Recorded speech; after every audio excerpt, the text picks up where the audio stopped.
Good evening, I'm Stan Grant. There is growing speculation of an imminent ceasefire in the bloody Israeli-Gaza conflict. Senior Hamas officials say hostilities could end within days. Now, these are live pictures of Gaza where it's just gone 1 p.m. Once again, plumes of smoke have risen above the city for the 10th straight day. There are reports of airstrikes and sirens warning of rocket fire in this strife-torn region. US President Joe Biden is calling for a de-escalation, but Israeli Prime Minister Benjamin Netanyahu has vowed to continue military operations until, quote, quiet and security is restored. Gaza's Islamist rulers, Hamas and other militants, have vowed defiance. We're going to get more on this now from our Middle East correspondent, Tom Joyner, who joins us from Jerusalem. Tom, what have you seen today? We've just had these reports of more smoke above Gaza. Well, Stan, there's been no let-up in Israeli airstrikes over the Gaza Strip in the last day. Just this morning, at least one Palestinian killed and several others wounded.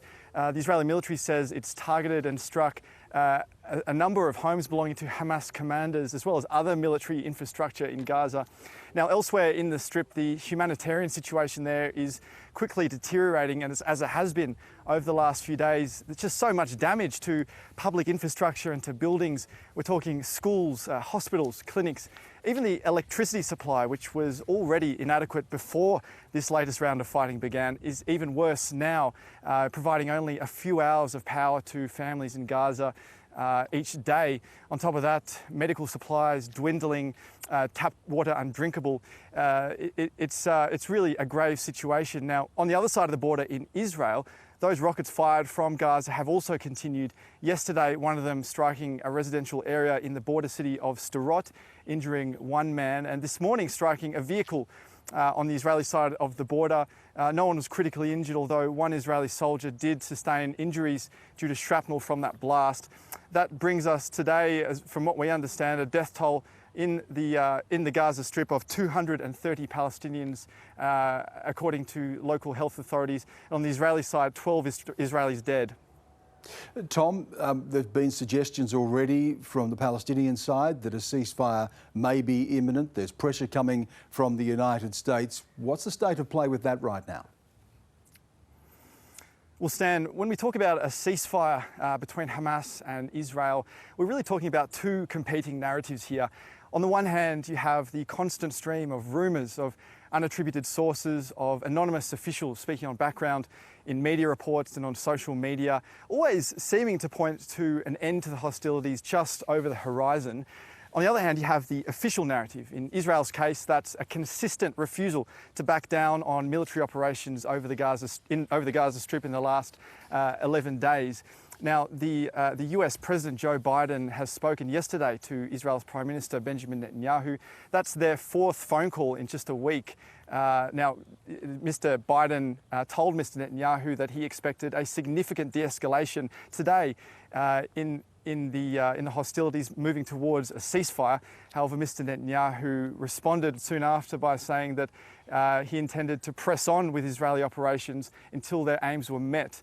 Now, the US has led these international efforts to broker a ceasefire between Hamas and Israel, but so far they've come up short. They haven't achieved an end to the fighting.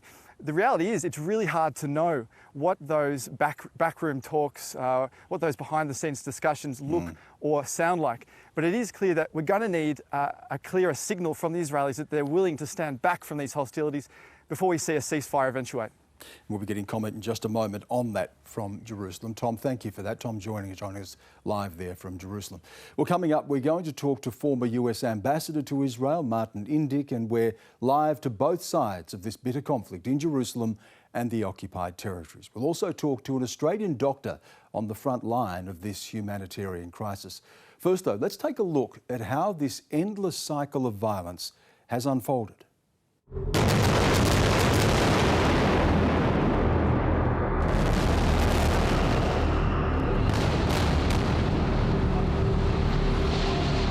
The explosions in Gaza and southern Israel echo through history.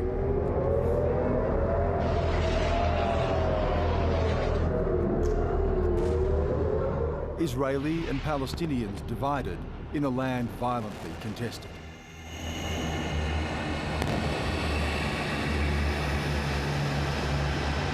Buildings in parts of Gaza are being flattened by an Israeli bombardment, while Palestinians rain down rockets on Israel. The toll of dead and wounded rises daily.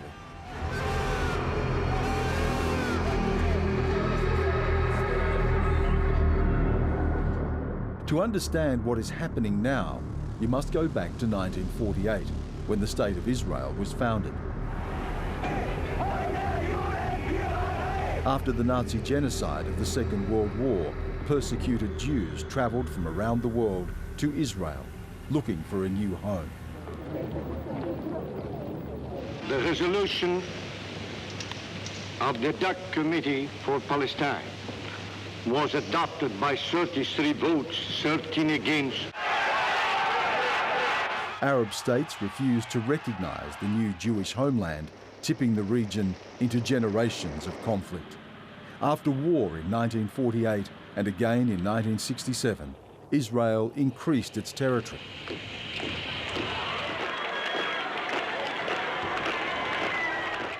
Hundreds of thousands of Palestinians fled or were forced from their homes in what they call the Nakba, or the catastrophe.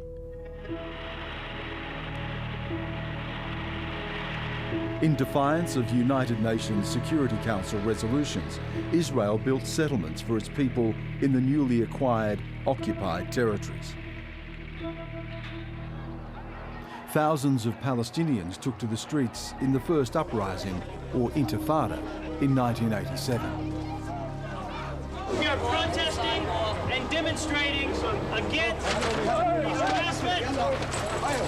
Take off together! Nearly 2,000 people were killed, mostly Palestinians. The PLO, the parliament, the Palestinian parliament, the PNC had accepted two states, Palestine state and Jewish state, between brackets, Israel. A year later, the leader of the Palestinian Liberation Organization, Yasser Arafat, surprised the world by denouncing terrorism, recognizing Israel's right to exist, and authorizing the beginning of the Land for Peace negotiations. ראש הממשלה יצחק רבין. He began talks with new Israeli leader Yitzhak Rabin.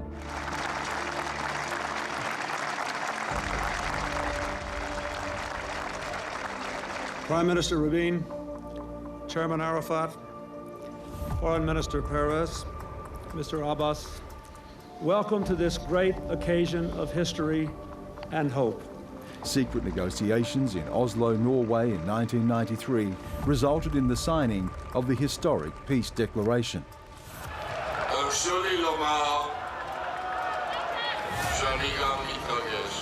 2 months later, at a rally in Tel Aviv, Prime Minister Rabin was assassinated by a Jewish extremist, and the Palestinian peace process stalled.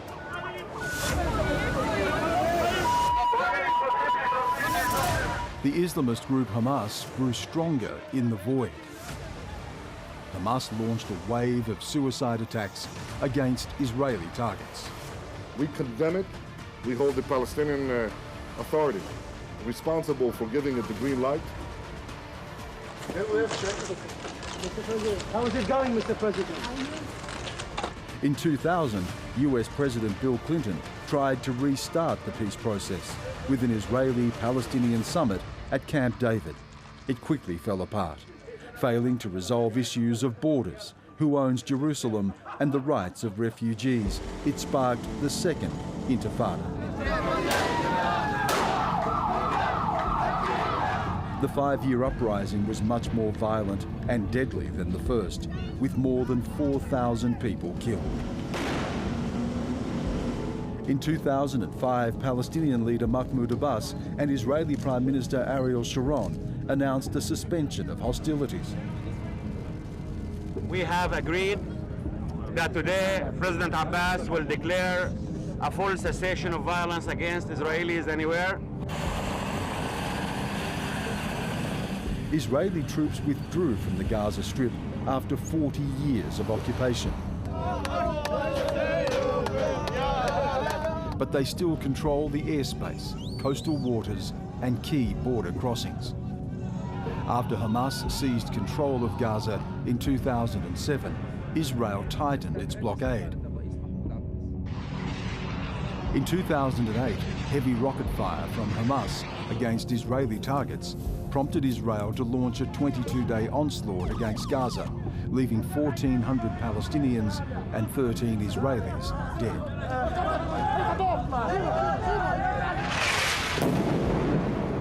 Violence flared again in 2014, ending with an uneasy ceasefire brokered by Egypt. I'm very, very happy that it happens, but I'm very doubtful about the effectiveness of this ceasefire, because it could be that this is the 14th ceasefire that we are getting in. The two sides dispute who owns Jerusalem. Israel claims it as its capital. The Palestinians claim East Jerusalem as the capital of a future Palestine. Settlements are another flashpoint, where Israel has built new homes for 600,000 people. You are stealing my house. And if I don't steal it, someone else is going to steal it. Israel has erected an Iron Dome to shoot down 90% of the rockets launched from Gaza. It calls Hamas a violent terrorist organisation, hiding behind civilians, while Hamas claims to represent an oppressed people being victimised by the Jewish state. The violence continues.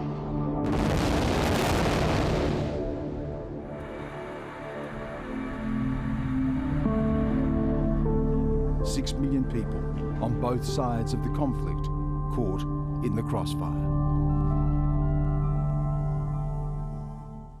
Martin Indyk is the former US ambassador to Israel, as well as the former US special envoy for Israeli-Palestinian negotiations. I spoke to him earlier and asked him if Israel is any closer to announcing a ceasefire. They don't have anything more to achieve. They've taken out Hamas's infrastructure, their set of tunnels, they call them metro, their underground operations. They've taken out as many of the heads of the different branches of Hamas and Palestine Islamic Jihad. And the IDF, the military, are basically telling the press and telling America, their American counterparts, that they're done.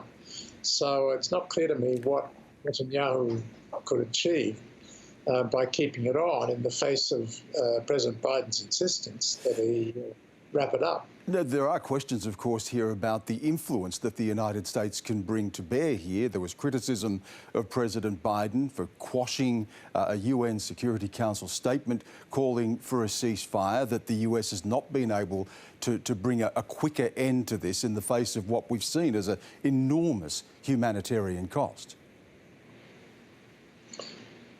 Yeah, look, any humanitarian cost is terrible, and I don't want to make light of it, but it's not enormous, certainly not by Gaza standards. The last time we had to deal with this was in 2014. It went on for 50 days. So it's terrible. I just think that we should keep that in perspective. And if President Biden succeeds in bringing this to an end after 8 days, it will have been because he stood up to the pressure to try to dictate to the Israelis, showed them sympathy for their need to defend themselves.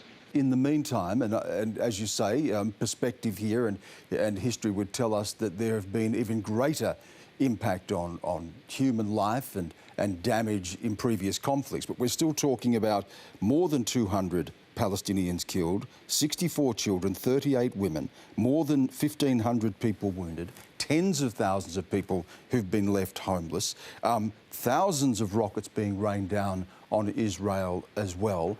And then what? After this, what? Yeah, well, that's the truly tragic nature of this conflict, which is that that we see this pattern repeat itself. 2008, 2009, 2012, 2014, 2021. And the Israelis say, well, it'll buy us 5 years, so I guess we'll be back here in 2026. The question is there some way to end this vicious cycle and resolve the conflict? And the problem is it's a kind of perennial conflict, which is extremely difficult at this point to do anything about. And you know, as having been right at the centre of this, that there are political imperatives, that a hard-line stance in defending Israel and using insurmountable force is seen as a popular measure within Israel. Hamas emerges from conflicts such as this emboldened and even more popular, that the two sides remain even further apart. And then there are those intractable historical issues, the questions of rights of return, the questions of who owns Jerusalem, the questions of the holy sites, the questions of borders. As you say, then we're back again in 5 years potentially at another conflict. What can the United States do, as someone who has been in the thick of this, to try to bring an end to this impasse? Where do you begin after this latest round of conflict? Well, you put the dilemma very well. And you can say that we've had two recent efforts to put an end to this conflict. One that I was involved in with Secretary of State John Kerry, which tested the proposition whether American willpower alone could resolve this crisis. The answer was no, because the leaders and the parties themselves were not interested, capable, willing to make necessary compromises. Then we had Donald Trump and his envoy, Jared Kushner, come along. And they tried some magical thinking and waving a magic wand, coming forward with a plan that sided with Israel on all the key issues. Didn't talk to the Palestinians for 3 years, and guess what? That didn't work either. And I think we have to go back to an approach that is more gradual, incremental, step by step. In that way, perhaps we can come out of this, try to create some positive momentum, and further on down the road, maybe then we can look at approaching those final status issues. Does this mean that a two-state solution is no longer possible? Is it time to look at a one-state solution with equality that avoids an apartheid state? And what does that then potentially mean for Israel as a Jewish state? Is the two-state solution past its use-by date? Yeah, it is, except that all the other things that you mentioned aren't solutions. They're just recipes for continuation of conflict. Nobody surely can imagine that Israel is going to dissolve itself as a Jewish state for the principle of one person, one vote. I just think that these kinds of one-state solutions, that Hamas offers a one-state solution, which is the elimination of Israel. The right wing in Israel has a one-state solution, which involves annexation of the West Bank and somehow absorbing, giving some kind of faux autonomy to Palestinians living there, but not giving them equal rights in Israel. And that means Israel will remain a Jewish state, but it won't be a democratic state. So none of these ideas that are posed as alternatives are solutions. The kind of paradoxical reality is that the only solution is a two-state solution. Martin Indyk, again, appreciate you giving us your expertise and sharing your time with us. Thank you. Thanks for having me. Well, joining me now is the senior advisor to Israeli Prime Minister Benjamin Netanyahu, Mark Regev, and he joins us from Tel Aviv. It's good to have you with us. Let's just ask the question directly. Is Israel right now prepared to call off the bombing of Gaza? Well, we want this to end, but we want it to end right. If it ends wrong, we'll be back to square one and we'll have more missiles on Israel tomorrow, and we'll have to respond. So when this finishes, we hope it'll finish in a way that we can have a sustained period of quiet. A Band-Aid solution doesn't help anyone. It's a prescription just for further violence down the road. What are you talking about in terms of time? Is it 24 hours, 48 hours? Is this the final stages? Stan, I can't be too specific, and I apologize. There are a lot of moving parts here, but the most important thing for Israel is the result. We want to come out of this with an extended period of quiet where the Israeli population does not have to live in fear of an incoming rocket fired by the terrorists in Gaza. You know, we've had close to 4,000 rockets fired at Israeli cities. They are indiscriminately shooting at our towns, at our cities. They're trying to murder our people, and we're acting to defend ourselves.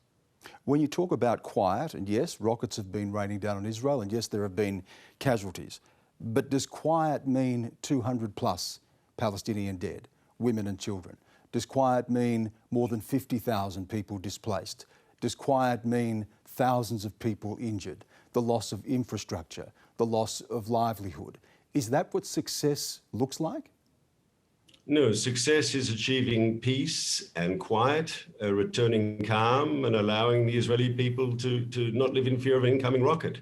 We don't want to see any civilian casualties. We don't want to see Israeli civilian casualties. We don't want to see Palestinian civilian casualties. We don't want to see anyone caught up in the crossfire between us and the Hamas terrorists. But to be fair, Stan, Israel takes maximum effort to try to avoid hurting the non-involved, try to avoid hitting people who are not a legitimate target. And yet we see people hit. We see people dead. More Palestinian dead right now, and the number increasing by the day.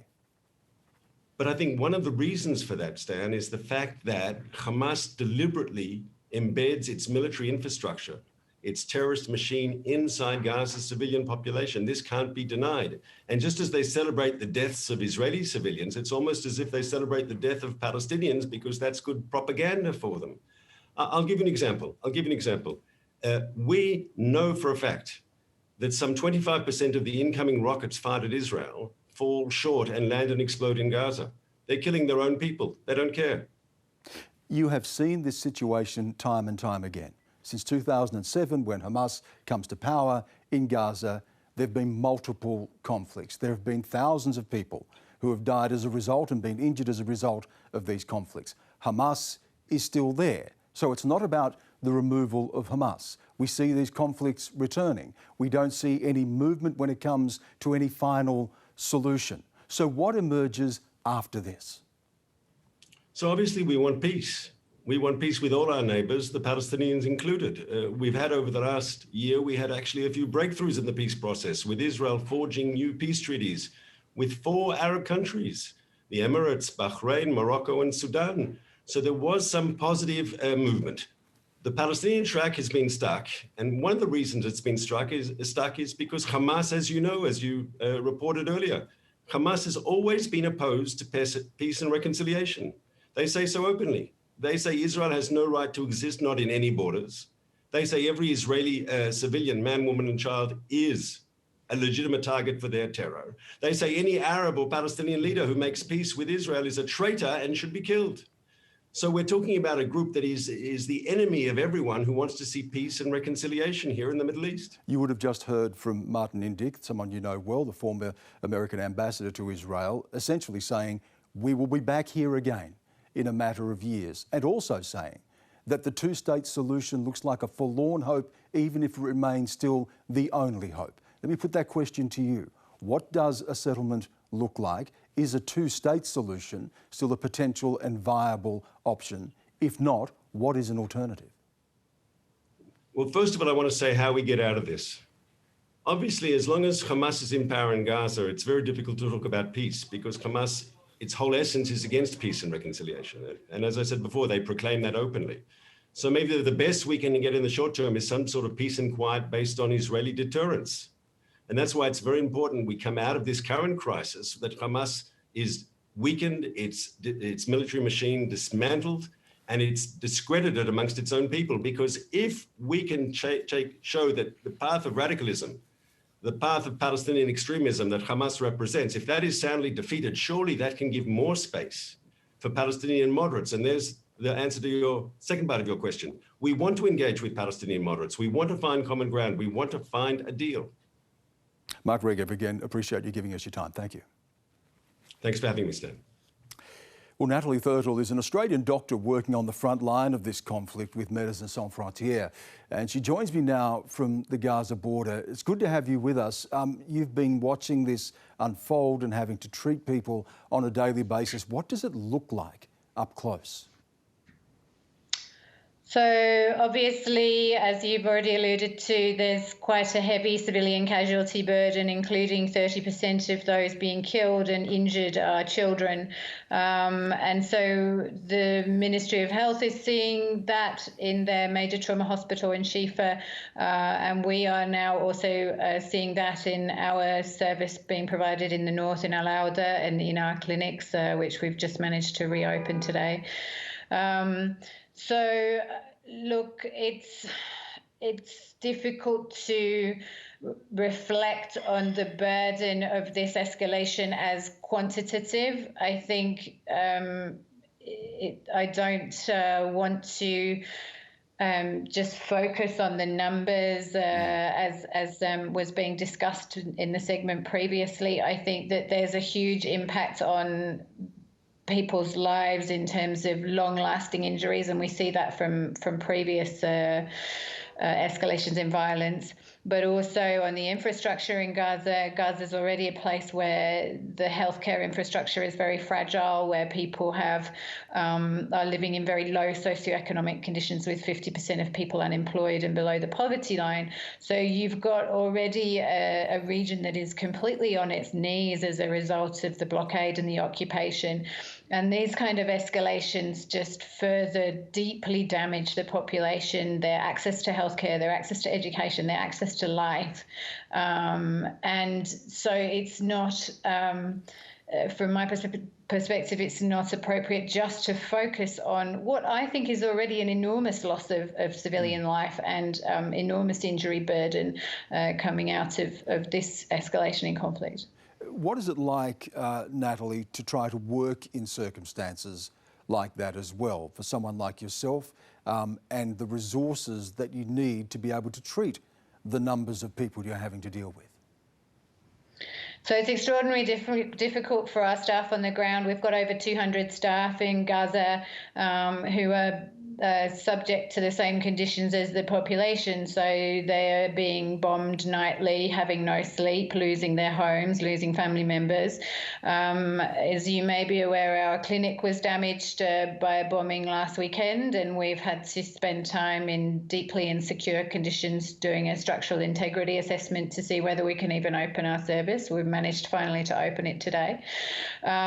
Supplies are not getting into Gaza. Additional clinical HR is not getting into Gaza, and so we've got tired doctors, tired nurses, limited relevant items as those items are being consumed, and no replenishment items are getting through the border. There's fuel shortage, there's electricity, water and infrastructure problems. There's now, as you referred to earlier, 72,000 internally displaced people, of which almost 50,000 have nowhere to go and are congregating in schools.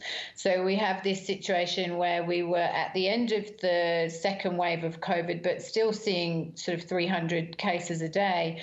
And now people are congregating together with in situations that are not sanitary, and where they're not able to implement social distancing, etc. And so we expect very soon to have the third wave of COVID in Gaza, for which we're not even able to test at the moment because the testing centre was damaged. So really, it's very challenging to provide any type of medical care, but we are doing our absolute best, as are the other medical actors in Gaza. And as you say, not just the impact of this latest conflict, but the things you're already dealing with and the ongoing stress and trauma that's going to emerge from this. Natalie, again, appreciate you sharing your time with us as well. Thank you. Thank you. Thanks for your time. Let's go to Ramallah now, where Palestinian advocate Jahara Baker joins us. Jahara, let me put the question to you that I've posed to our other guests here today, and that is what the prospect of an end to this conflict now looks like and whether we could expect that in the coming days. Of course, as a Palestinian and as seeing what's happening to my people in Gaza, I would like for Israel to stop the bombardment of Gaza. However, I think in the long term, as some of your guests have already mentioned, this will continue to be repeated as long as there is not a solution to the root cause, which is the Israeli occupation. I think it's very simple. It's not as complex as Israel would like to have us believe. But like I told you, what I want immediately is for my people to stop being slaughtered. Johara, what is complex, though, is the politics of the Palestinian side. And we know that there have been accusations that there has not been a partner for peace, that there are splits within Palestinian politics, that there is the Palestinian Authority and the pressure on Mahmoud Abbas, there is Hamas, there were the cancelled elections, all of these things that contribute to the political instability that feeds into these conflicts. I think to put it in layman's terms, I think that's a cop-out. I think that the political division is our own issue. We can deal with that. If you want to speak about elections, part of those elections, the problem why they weren't held was because Israel would not allow them in Jerusalem. Again, we need to address the root problem, and that is for the international community has a huge responsibility to implement what it has signed on to, which is international law. And under international law, Palestine is an occupied territory, and that occupation must end. And I think that it's been for way too long that Israel has gotten away with this. It's enjoyed impunity for way too long. And I think Palestinian politics, you can set that aside. We have had several occasions where the Palestinians have tried to be at the table, but that has always failed because there has never been a settlement that addresses the core rights of the Palestinians and their national rights. Johara, isn't part of the problem too Hamas and rocket fire into Israel, which has also claimed Israeli lives and prompting also a response from Israel? Should we not also see an end to the rocket fire, the thousands of rockets that have been fired from Gaza to Israel? You know, for me, it blows my mind that this conversation is not flipped on its head. The rocket fire or Hamas is a response to Israel is the aggressor. Israel is the one that always starts. The fact that Israel is the occupier and the aggressor means that the Palestinians are the ones who are defending themselves, not the other way around. The loss of innocent lives, the loss of civilian lives is always tragic. I'm not going to say it is not, but we have to shift that conversation to the fact that the Palestinians are the ones who are under occupation, and they're the ones who are always defending their lives, not the other way around. Johara, we have seen failed peace negotiations in the past. We have seen a history of just this type of escalation and conflict.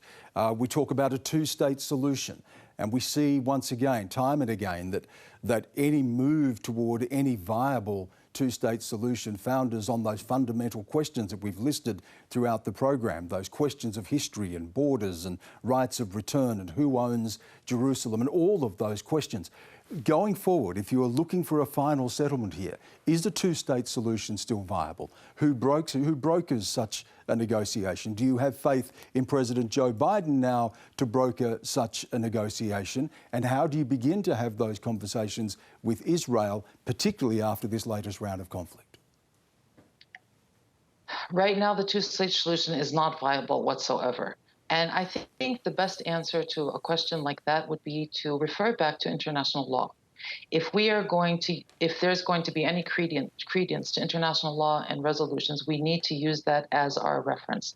And international law will tell you that Palestinian territories occupied in 1967, they're occupied and Israel must withdraw from them.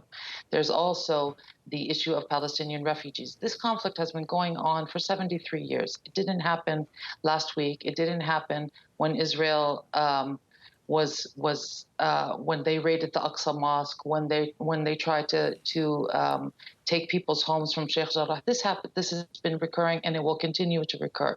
So my answer to you is that since everyone seems to think that it's so complicated, there's a way to simplify it. Go back to international law and implement those resolutions that the international community were part in actually creating. I don't understand how difficult that is. And the reason why all of these peace deals have failed is because they are not complete. They do not address the core issue. They do not address the fact that Israel is the occupier and needs to end this occupation. I think that once the international community starts to take responsibility for that, then we can move forward. And again, to answer you again, I don't think that Joe Biden is going to solve the conflict at all. Jahara Baker, again, appreciate you giving us your time as well. Thank you so much. Thank you for having me. Well, John Lyons is the head of investigative journalism at the ABC and a former Middle East correspondent for the Australian newspaper. He joins me now. John, this must look tragically familiar to you for someone who had spent years reporting just these types of conflicts in the past and has written extensively about it. Yes, Dan. In the 6 years that I was based in Jerusalem, I covered 3 wars between Israel and Gaza, 2009, 2012, 2014, and now, of course, we have 2021. And you and I have both been into Gaza as journalists, but for the viewers who haven't, if I could just give a 30-second context, imagine half the size of Wollongong and 10 times the population. 2 million people in half the size of Wollongong. And the 2014 war, according to the Israeli army, just to give the viewers an idea of what it is like in the Gaza Strip. Israel said that during the 50 days of 2014, it dropped 6,231 bombs, missiles or mortars on Gaza, which is 365 square kilometres. So that's 17 bombs per square kilometre on average. As you're speaking, we're looking at live pictures from Gaza and we can see smoke in the distance there again. And another day, a 10th day now, and we're seeing ongoing bombing of Gaza. And as you say, very small population. You've seen conflicts in the past where we've seen thousands of people dead or injured or displaced. We're seeing it once again.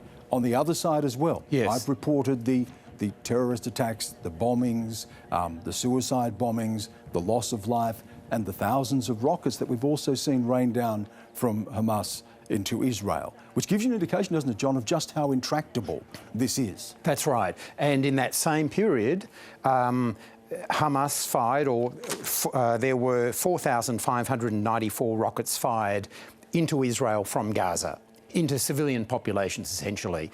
But while we see the pictures, I think the problem with a lot of the media coverage is, you know, every 2 or 3 or 4 years, we see the bombings and the blow-ups and the rockets. There's not much analysis of the underlying problem. 3 times in your interview with Mark Regev, I thought it was very interesting. 3 times he said, what we want is quiet. What the Palestinians would say is for 54 years, the 3 million people in the West Bank have lived under military occupation, which means that the Israeli soldier is the ultimate authority. What they would say, those 3 millions, is we don't want quiet, we want civil rights. We've got just under a minute left, but to report something like this, you said in your book you were on the side of journalism. How difficult is it to do journalism in a situation like this? It's easily the most difficult place I've ever reported from. If you report exactly what happens, exactly what you see in front of you, you will be vilified, hounded and pursued. John, thank you. Thank you for your reporting. Thank you for your comments here this evening as well. That is the program tonight. I'm Stan Grant, and of course we're going to continue to follow this on the news, on News 24 as well. You can see more of this unfolding crisis across all of our ABC platforms, news.com.au, news.abc.net.au and on iView. Thanks again for your company.